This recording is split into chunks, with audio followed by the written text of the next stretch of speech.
Terima kasih Wanawat yang dirahmati Allah, masih bersama kami Radio Silaturahim dan juga Rasil TV.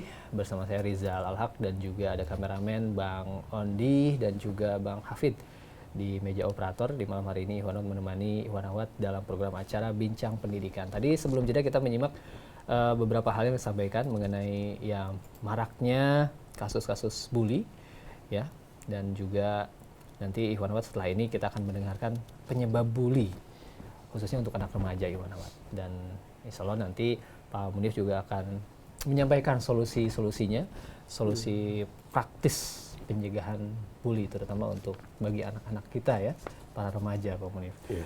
Baik, nah ini penyebab bully Pak Munif bagi sebagian besar anak remaja. Memang kan yang yang sedang masih labil gitu ya. Masih labil itu anak-anak remaja tadi seperti yang dicontohkan Pak Munif, ngebully di medsos.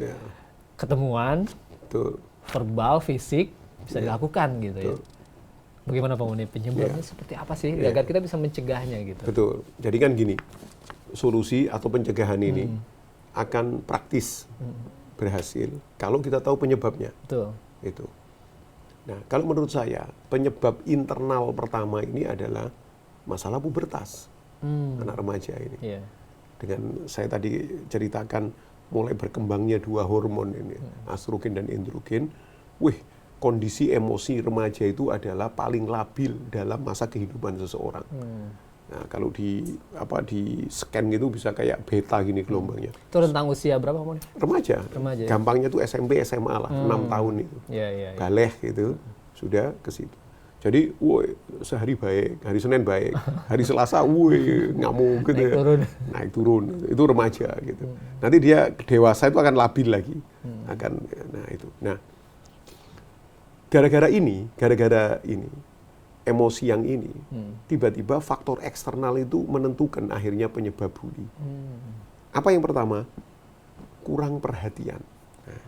Berarti anak remaja itu sebetulnya butuh perhatian yang individual. Itu kurang perhatian. Itu.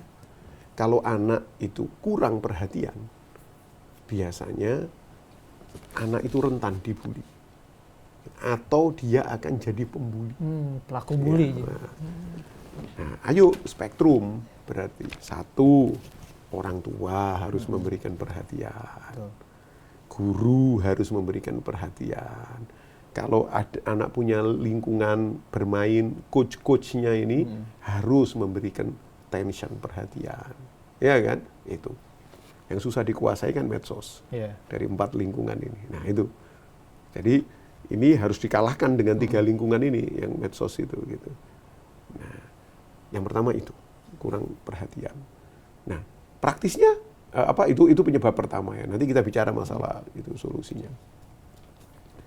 Lalu yang kedua adalah, nah, anak remaja itu butuh yang namanya itu pengakuan. Ini loh aku. Itu. Ini ya akibat remaja tadi, pubertas tadi. Ini loh aku itu adalah dengan memunculkan keren anakku itu di sini loh. Kerennya kamu itu di situ loh. Apa itu? Karya-karya anak yang harus dihargai. Kreatif. Jadi butuh pengakuan itu, butuh penghargaan. Apresiasi ya. Apresiasi dari lingkungannya. Itu. Nah, kalau ada lingkungan yang apakah rumah, sekolah yang sama sekali tidak punya hobi memberikan apresiasi kepada kemampuan-kemampuan anak-anaknya, sekecil debu pun kemampuan itu, ini rentan terjadi pembulian. Jadi peran orang tua, peran guru itu sangat besar ya? Iya, itu. Jadi anak dibully itu kadang-kadang self-image-nya itu down. Self-image itu adanya Mas Rizal di memori alam bawah sadar. Jadi alam bawah sadar kayak gunung es Mas Rizal. Gunung es itu kan yang kelihatan yang kecil yang di atas puncaknya, padahal di bawahnya itu ada itu. Nah, yang di bawah itu alam bawah sadar gitu. Yang di atas itu alam sadar. Pembulian terjadi di alam sadar ini. Nah, sebenarnya yang tiga lapis yang di bawah samudra Ini penting sekali supaya tidak terjadi pembulian. Yang pertama adalah experience, pengalaman dari lingkungannya. Yeah. Kalau anak selalu tiap hari dimunculkan namanya paralyzing experience, pengalaman yang negatif dari orang tua, dari sekolah, maka dia akan memunculkan lapisan yang kedua, self-image negatif, konsep dirinya negatif. Kalau ini terus-terusan, dia akan masuk ke lapisan yang ketiga, personality, kepribadian negatif, dan akhirnya karakternya negatif. Siap dibully atau jadi pembuli. Gitu. Apa paralyzing experience itu? Selalu menyalahkan anak. Selalu meng-underestimate. Dasar, kamu geblek, bodoh, ini. Nah, itu akan melahirkan self-image, ya, aku bodoh, aku lemah, dan lain-lain. Aku bandel, gitu. Aku nakal. Nah, kalau ini sudah berhubungan dengan orang lain, nah itu kepribadian sudah. Nah ini hati-hati. Baru ke karakter. Nah karakter muncul ketika remaja. Tidak ada penghargaan sama sekali. Padahal dia kepingin dihargai, diapresiasi. Ini loh pengakuan aku ada itu karena karya, karena aku ini mampu apa gitu. Kalau tidak ada mampu apa-apa, buat apa aku ada? Gitu. Seperti itu. Nah, gara-gara anak merasa tidak punya apapun yang bisa diakui oleh lingkungannya, maka itu sebenarnya sudah terjadi pembulian diri sendiri. Bayangkan, anak akan rentan dibully atau dia memaksakan menjadi pelaku bully kepada yang lainnya. Nah, jadi pengakuan ini penting. Jadi rentetannya pengakuan ini adalah apresiasi, ya kan? Itu. Karena itu kalau bully ya saya anjurkan, sudahlah di sekolah-sekolah SMP SMA itu tidak usah pakai perayaan ranking sudah. Iya kan? Itu ranking, wah ini kenaikan kelas, acara wisuda, ranking 1, ranking 2, ranking 3 yang tampil. Ya kan? Ada ratusan siswa merasa, aku ini ranking berapa? Iya kan? Aku ini bodoh ini gitu. Ya. Dahsyat, ya kan? Itu. Jadi, nah ini semua suruh tampil itu dengan apa multiple intelligences-nya masing-masing. Setiap anak pasti ada itu. Nah itu Mas Rizal yang. Jadi orang tua, guru juga harus pintar-pintar, artinya pintar-pintar cari potensi anak yang bisa kita apresiasi. Betul, gitu. Iya. Kalau misalnya, aduh ini anak nggak ada bagus-bagusnya misalnya Bang Munib misal gitu, misal atau belum muncul gitu. Iya. Nah kita sebagai orang tua, sebagai guru seperti apa Bang Munib? Namanya, biar menjaga betul. perasaan dia perasaan juga. Namanya discovering ability, menjelajah kemampuan anak kita meskipun sekecil debu. Orang tua susah nyari kemampuan anaknya apa karena pandangannya sudutnya satu tok. Melihat kecerdasan anak itu dari satu misal akademik aja gitu. Akademik aja. Misalnya ya. Ya. Akademik itu sebenarnya luas.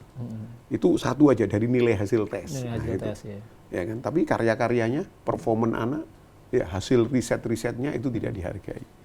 Nah, jadi menurut saya orang tua yang merasa kesulitan, anakku ini hebatnya apa sih? Sampai aku susah memberi apresiasi, jangan salahkan anaknya dulu. Ubah dulu paradigma yang sempit ini tentang kemampuan anak, diperluas dulu.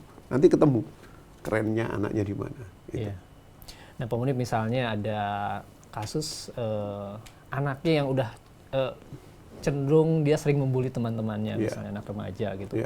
Orang tuanya sudah menasehati dia bahwa itu tidak baik, tapi masih dilakukan gitu. Nah, harus seperti apa nih Pak Munib? Berarti peran orang tuanya itu masih kurang. Kayak tadi perhatian, apresiasi mungkin. Itu. Karena itu kan sebenarnya faktor penyebab bully yang berikutnya seperti yang Mas Rizal barusan katakan, pola asuh. Pola asuh itu hubungan antara orang tua dengan anak. Kalau ini keren, apa kata orang tua? Anak sami'na wa ata'na. Itu. Kalau tapi bukan doktrin ya, hati-hati gitu, ya kan.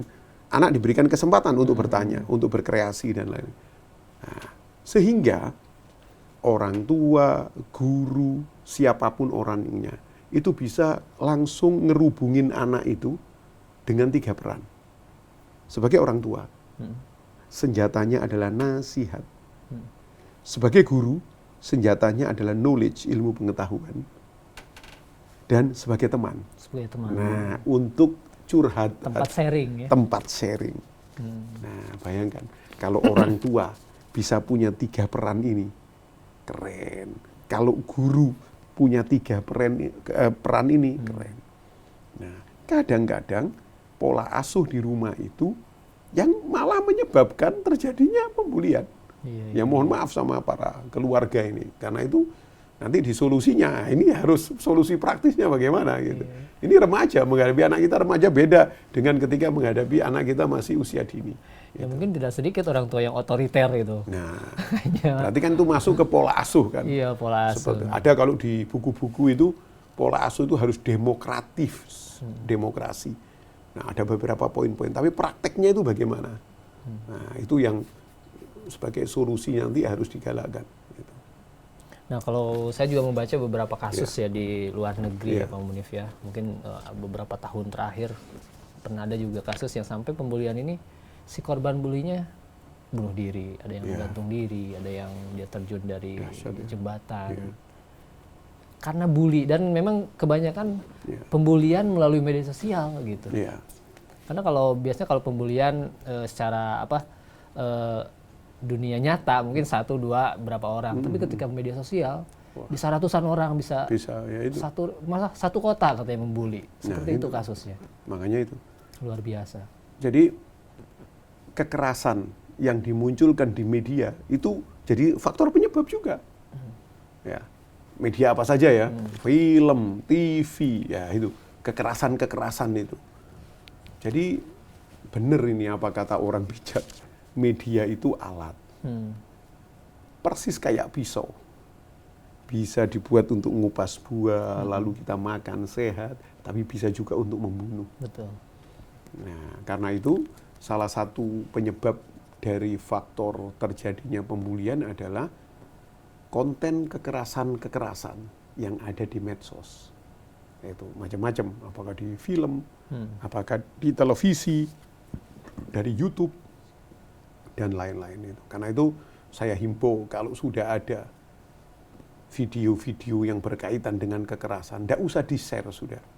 Sudah selesai, langsung dimatiin aja atau dihapus, seperti itu.